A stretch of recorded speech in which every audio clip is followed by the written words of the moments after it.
Happy Halloween.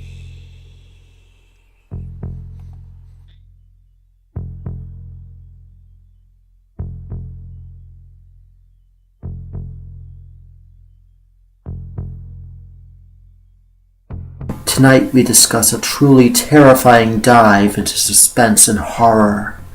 Tonight we discuss one of the most terrifying horror movies of all time. Tonight we discuss John Carpenter's The Thing.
For those of you that don't know the plot, I'll be happy to explain.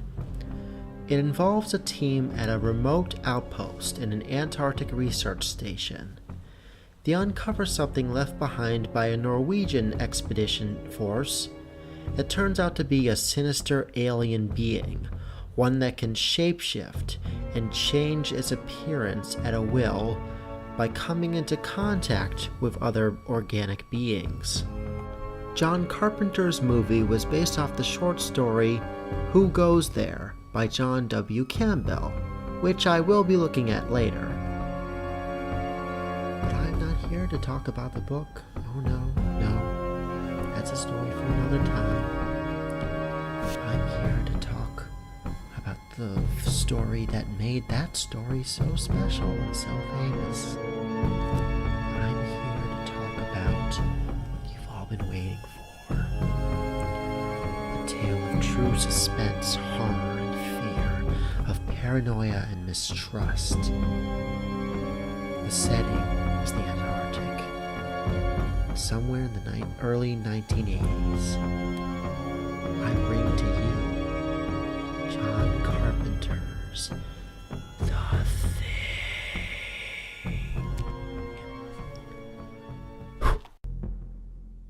I take you to U.S. Outpost number 41, here in the Antarctic wastelands. All is silent and still, save for a skeleton crew designed to use their feeble instruments to study the icy world around them. And here is our main character, Kurt Russell, playing R.J. MacReady.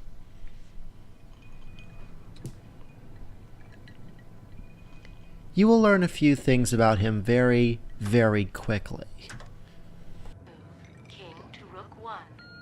My move, rook to knight 6. Checkmate. Checkmate.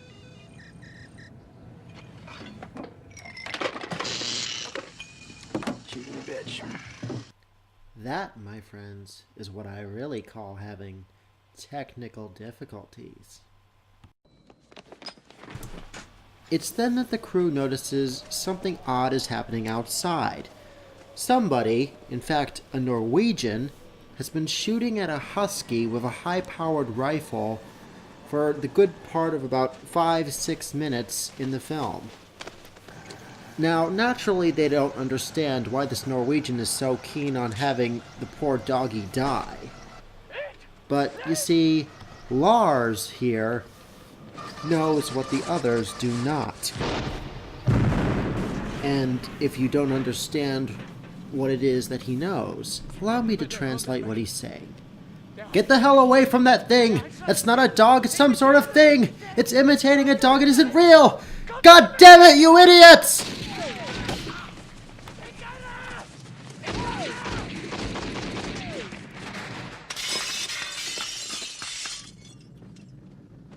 Poor Lars is determined to put a bullet in that thing's head and then burn the body into a crisp. Unfortunately for him, well, the commander of the camp is not having any of this shit, nor anybody even accidentally shooting up his men. George, are you okay? Yeah, I'm okay. Are you? Yeah. What? Now, I know what some of you might be thinking. Why did they have to shoot that poor man? If they had just, say, shot him in the shoulder, everything could have worked out fine. The problem is, herein lies the real issue behind the movie. The question that it's not just the thing you have to be afraid of, but yourselves and your own flaws. Man is in many ways his own worst enemy. Eager to find out just what it is that's going on with the Norwegians at the camp some distance away from their own, our brave protagonists decide to head down there to find out what could possibly cause one of the Norwegians to run out of the camp screaming and shooting at a dog. But when they arrive at the Norwegian camp, they find that it has been put through hell. And there's a very simple and horrifying reason why. For you see, the dog that they brought with them to the camp, the one the Norwegian was shooting at, not a dog. Not a dog at all. Indeed, it's the shape-shifting monster I referred to earlier in this very review. And yikes, my lord, this is horrifying. Without a doubt, this film is the king of practical effects over CGI. When the crew goes in to check on why the dogs are screaming, they discover the true horror that is the thing. And they realize that whatever has done so much terrible things to the Norwegian crew has now been in their camp for the better part of an entire day. And because the thing is capable of shape-shifting, and because it came into contact with potentially so many people at the camp, there's really no way to tell exactly for sure who is and who isn't infected by the thing. Luckily, there was a way to kill it. Burn, baby, burn!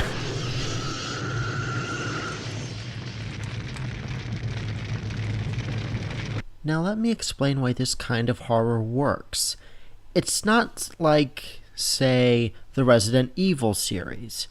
Although there are some limitations and restrictions that are deliberately placed upon the player, that kind of horror is more about anxiety and what's lurking around the corner, combined with jump scares and a sort of sense of hopelessness from having to fight impossible odds. The Thing, though, is more about quiet, atmospheric horror, about psychological horror, much in the same way the Silent Hill series is. In that series, your greatest enemy is, in a way, also yourself, because your deepest nightmares and your darkest secrets are brought to life. And as Silent Hill 3 famously said, monsters? They look like monsters to you? How much can you trust your own eyes? How much can you trust the people you once considered to be the dearest of friends? And how much can you trust yourself? Now, the explanation for just what this thing is greeted with a little bit of cynicism, which is sort of understandable. Gets thrown out or crawls out and it ends up freezing in the ice. I just cannot believe any of this voodoo bullshit. Charles, happens all the time, man. They're falling out of the skies like flies. Government knows all about it, right, Mac? You believe any of this voodoo bullshit, Blair?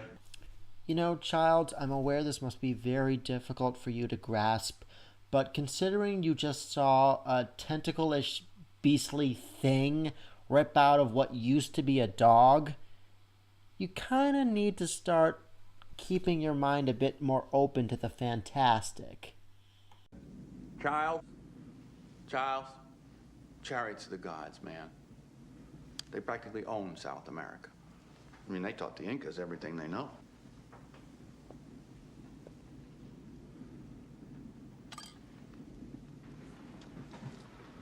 So come on now, McCready. The Norwegians get hold of this, and they dig it up out of the ice. Yes, Gary, they dig it up, they cart it back. It gets thawed out, wakes up, probably not in the best of moods. I don't know what You disrespectful men been tossing his dirty drawers in the kitchen trash can. Huh? But now I want my kitchen clean, all right? Germ-free. Now, how's this motherfucker wake up after thousands of years in the ice? And how can it look like a dog? I don't know how. Because it's different than us, see? Because it's from outer space. What do you want from me? Ask him.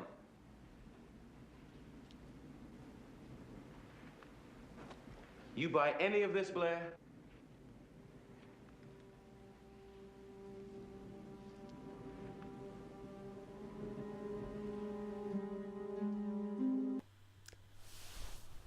I believe the appropriate answer is yes!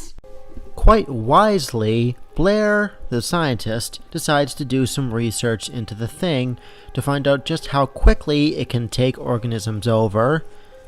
And unfortunately, the results are discomforting. Not only could this thing assimilate another organic being quickly, and not only is it incredibly likely that somebody on the base is infected by the thing, but should this thing ever reach the mainland, well, game over, man. Game over! It's a bug hunt, man!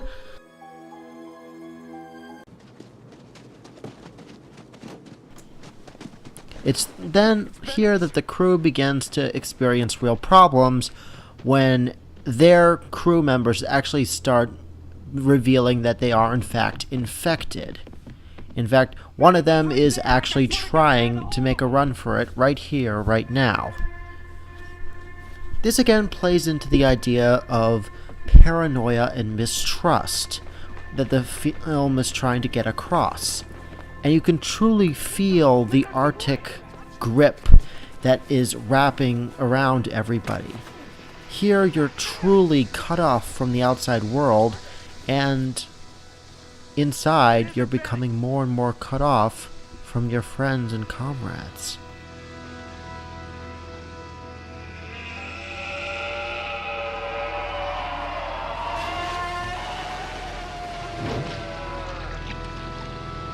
Okay, looking at this, I feel a need to ask something that was never addressed in both the original film and in the prequel.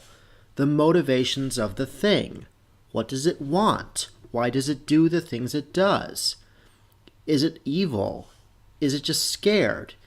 Is it, like that famous short story, The Things, just trying to bring everybody into a communal intelligence and it doesn't understand the damage that it's doing?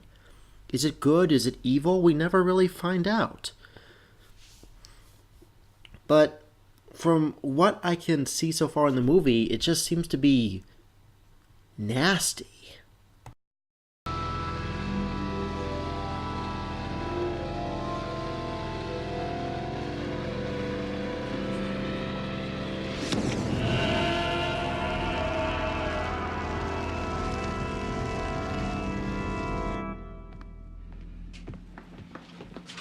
God, what was happening to it? I think if it had more time to finish, it would have looked and sounded and acted just like Bennings. I don't know what you're saying. There was one of those things out there trying to imitate him, Gary.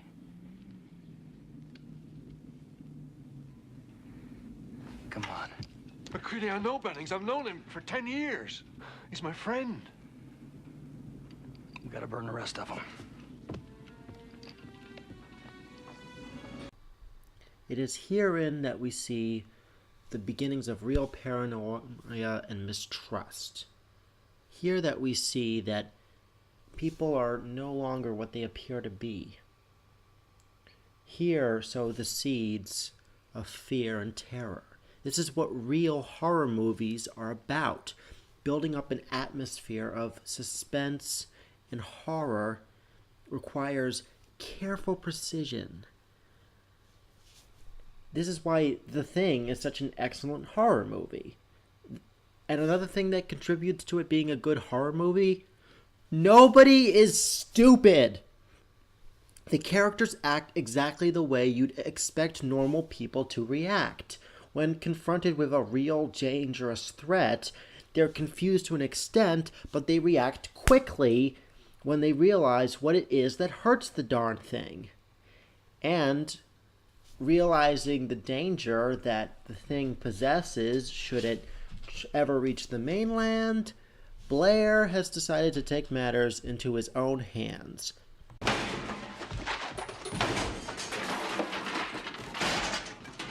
guys think I'm crazy? Well, that's fine. Most of you don't know what's going on around here. Hold on, damn well. Oh boy, Blair's lost it. Christ. He got most of the chopper and the tractor. And he's killed the rest of the dogs. Oh no, he didn't! Yeah, I know I made a joke about a guy killing a bunch of dogs, but look, I just witnessed a guy being burnt alive after his skin was ripped open by tentacle hentai. Cut me some slack, okay? This stuff is freaking me out, man! It's freaking me out!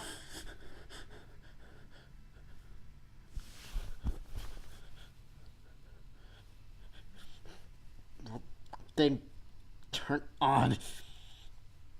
Why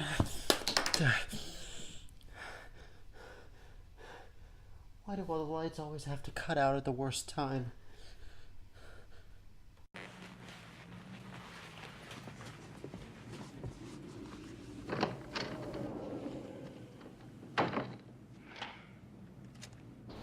After locking Blair away for his own safety, our heroes decide to have a little chat. Radio's gone. So are the choppers. Yeah, we're completely cut off. All we can do now is hole up till spring, wait for the rescue team. No, we don't wait. Somebody in this camp ain't what he appears to be. Right now, that may be one or two of us. By spring, it could be all of us. So how do we know who's human? If I was an imitation, a perfect imitation, how would you know if it was really me? Good question.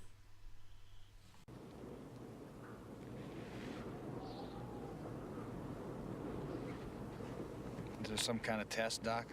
Well, yeah, possibly. I've been thinking about a blood serum test. What's that? We could take a sample of each person's blood. Could mix it with uncontaminated blood. I suppose if there's a reaction, we'd know who isn't human. We've got whole blood in storage.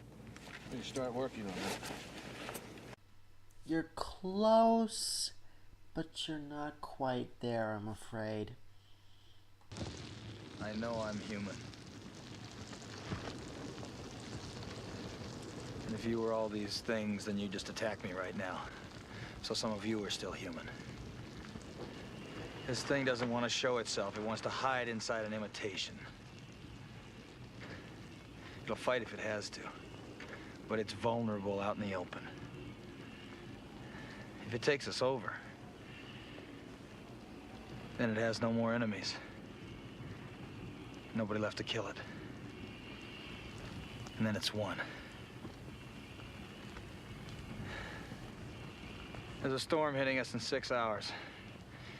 We're gonna find out who's who. Sir, can I, carry your bags for the rest of my life forever?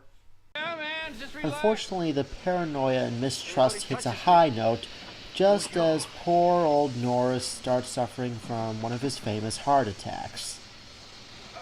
And naturally, all of them do what's quite normal. They try to help the poor guy out. Not breathing. One time, Doc. Get him in here. Now, if you'll remember, I had said that this movie was the king of horrific special effects. Well, if you thought the stuff you saw before was interesting, if you thought the stuff you saw before was fascinatingly disturbing, trust me, you ain't seen nothing yet. Windows, wheel that defibrillator over here. Put some grease on those panels. You're gonna have to sleep sometime, McCready. I'm a real light sleeper, Childs. Anyone tries to wake me.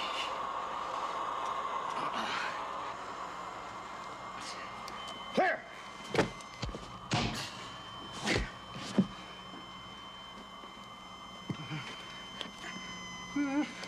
Clear!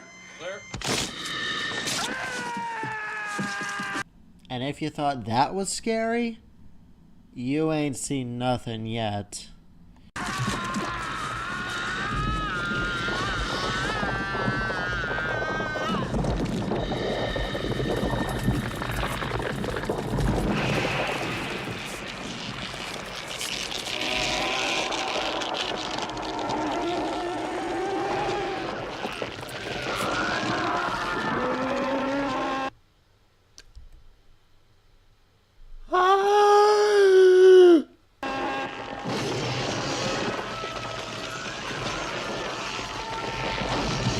Oh, thank God, it's dead. Oh. Oh! It's not dead from that? Oh my God! And now we get our infamous test. Windows. Go. You tie a Palmer over here.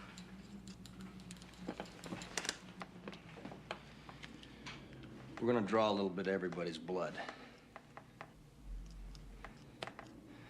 Because we're gonna find out who's the thing. Watching Norris in there gave me the idea that maybe every part of him was a whole. Every little piece was an individual animal with a built-in desire to protect its own life. You see, when a man bleeds, it's just tissue. The blood from one of you things won't obey when it's attacked. It'll try and survive. Crawl away from a hot needle, say. If it brings anybody any consolation, I promise you the black guy is not going to be the first one to die.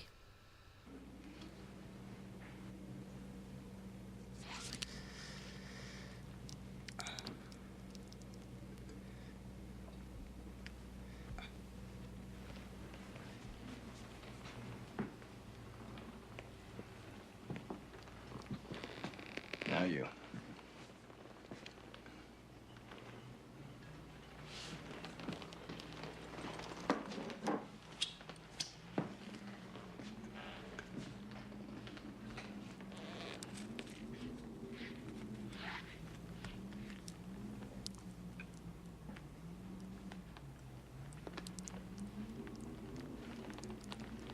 That's good.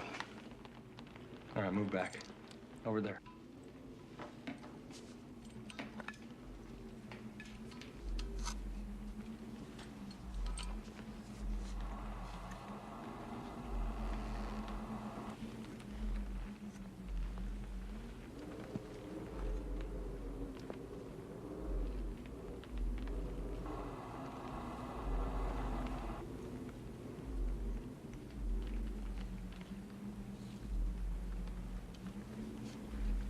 He's looking for some hot stuff, baby, this evening.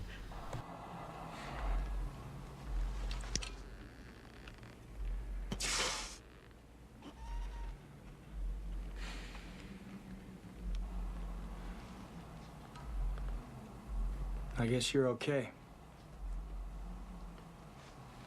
All right. Put that on and watch them.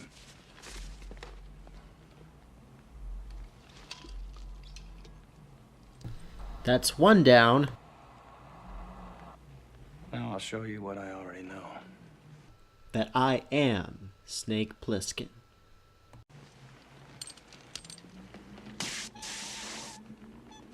It's a crock of shit. Let's try the Doc and Clark.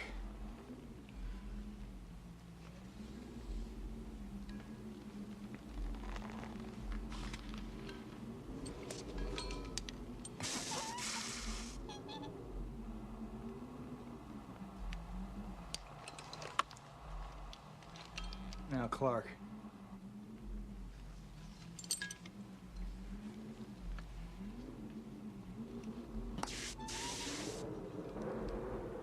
And Clark was human, huh? Which makes you a murderer, don't it?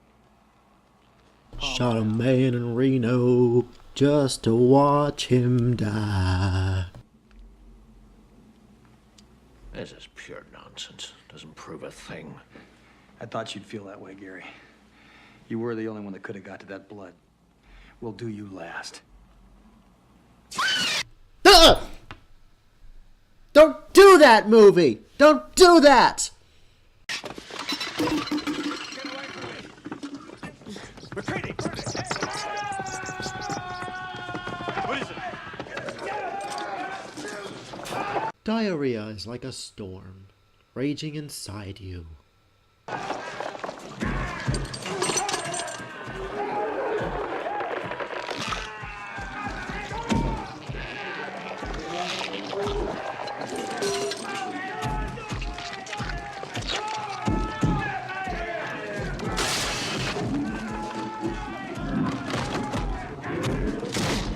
I thought this was The Thing, not an Exorcist movie.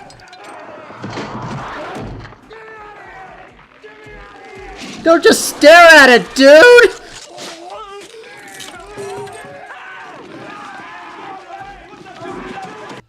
Ah, so if this and the earlier head crab that The Thing turned into earlier in the film were any indication to go by, it just wants a little head.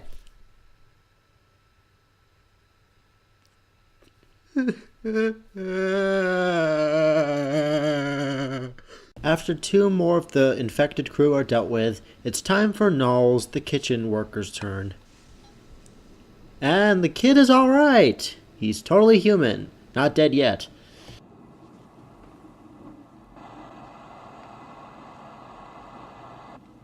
Let's do it.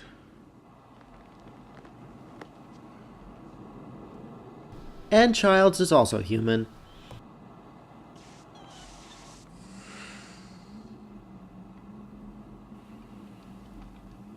Get me out of here! Cut me loose! Cut me the hell! Come on, get me out of here! Come on! Dude, you got off lucky. Windows and Palmer are effing dead, man.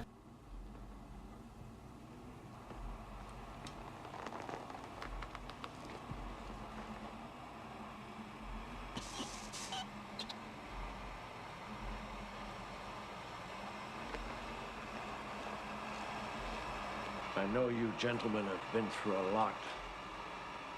And when you find the time, I'd rather not spend the rest of this winter tied to this fucking couch! Oh, thank God there's some humor in this.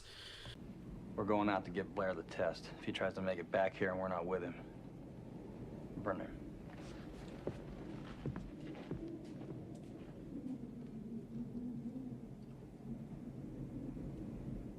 Once again, you can really feel the Arctic atmosphere in here. I can practically feel my bones being gnawed at by the cold just looking at these guys. And wait, where's Blair?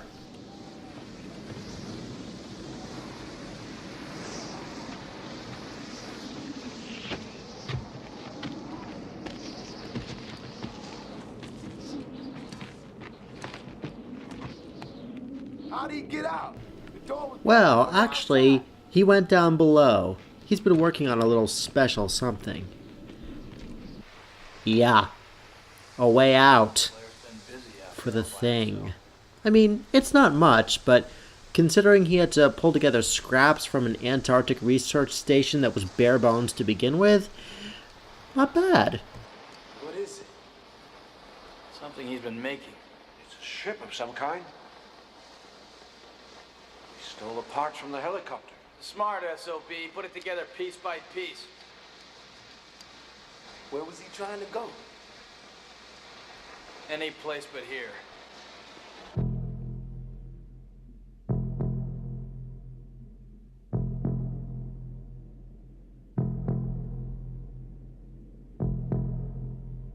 Uh-oh, he's already here.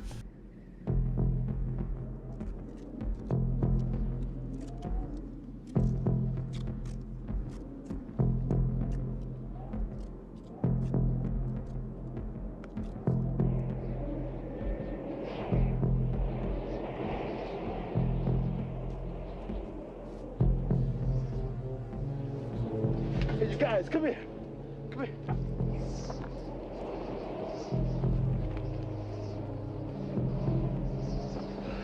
I think I saw Charles outside the main entrance of the camp. What's he doing outside?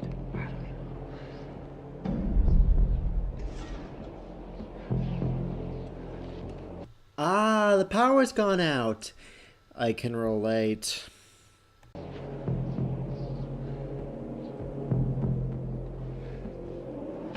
Got it, Flair?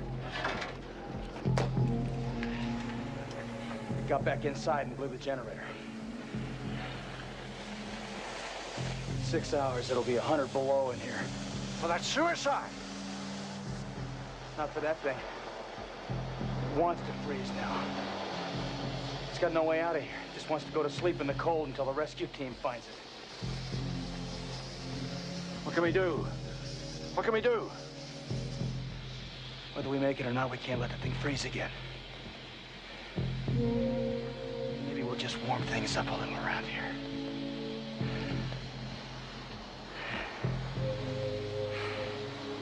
We're not getting out of here alive. But neither's that thing.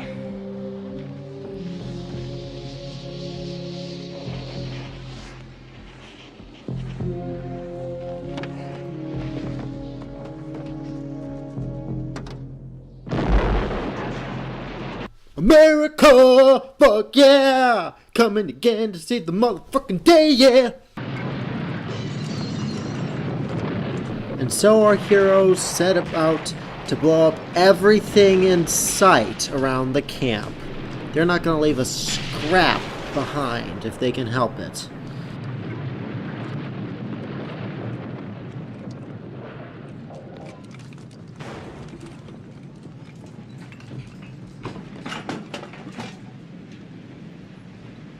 Generator room.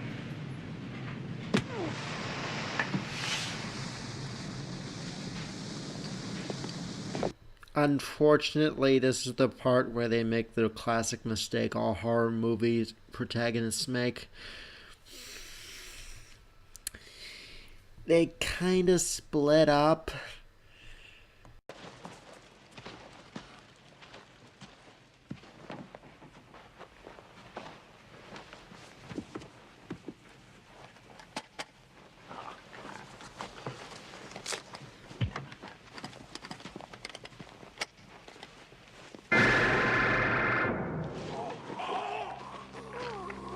Poor Blair makes Captain Gary talk to the hand.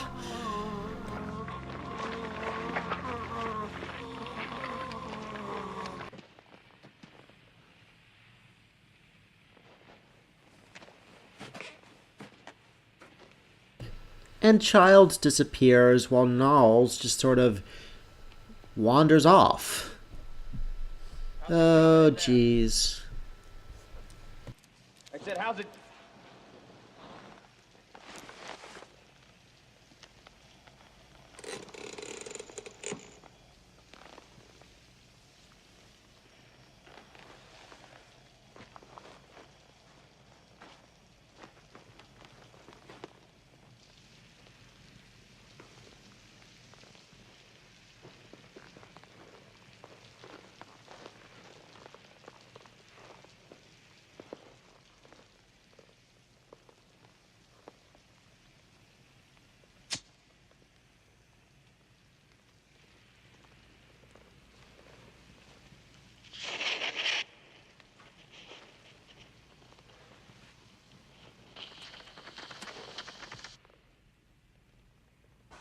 Uh-oh, it's that bear again.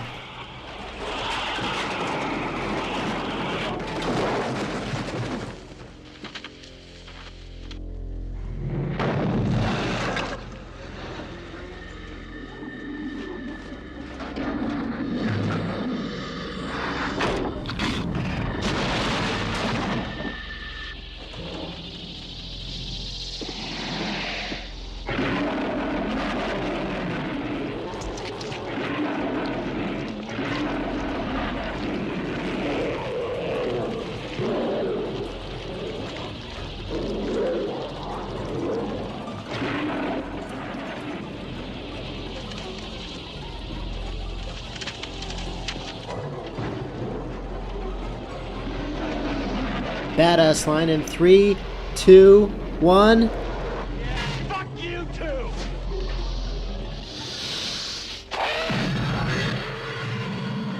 There is truly no kill like overkill.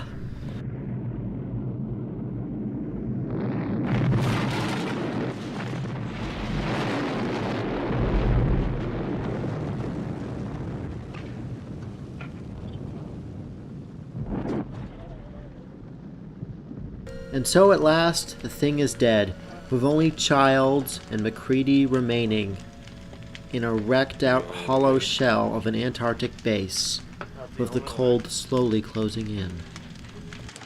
Did you kill it? Where were you, Charles? Thought I saw Blair.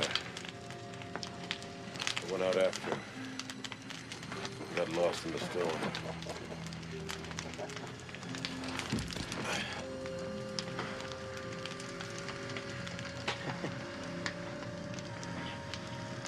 Fire's got the temperature up all over the camp. Won't last long, though. Neither will we. How will we make it? Maybe we should.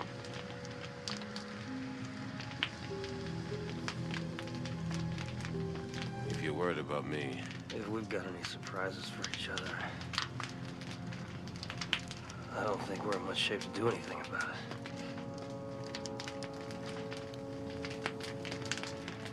well, what do we do? Why don't we just wait here for a little while?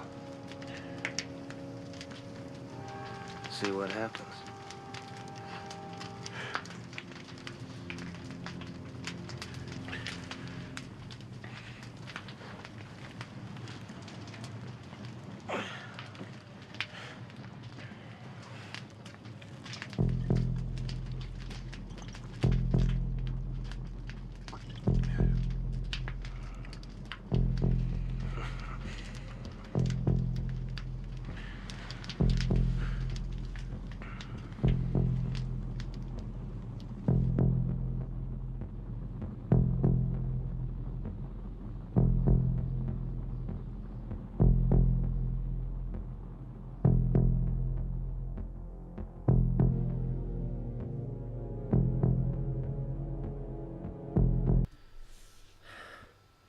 And that was The Thing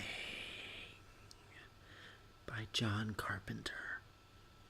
As you can clearly tell, it's a masterpiece of horror cinema, well worth its reputation. It's got everything. Excellent special effects that are practical, incredibly good acting, an atmosphere of suspense and paranoia intermingled with science fiction elements that blend perfectly together to create an excellent sandwich of horror and terror. It is, to put it simply, one of the greatest, if not the greatest, films that John Carpenter has ever done, and one of the greatest horror films that I've ever had the pleasure of watching. Now, if I can just get out of here somehow and get the power back on.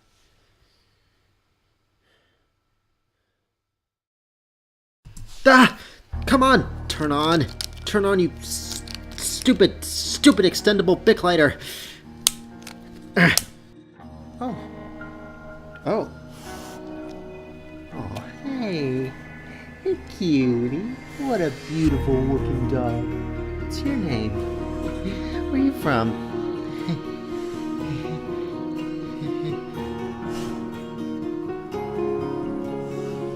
How'd you get in here? Well, nice doggy. Good doggy. Don't assimilate me. We'll be right back.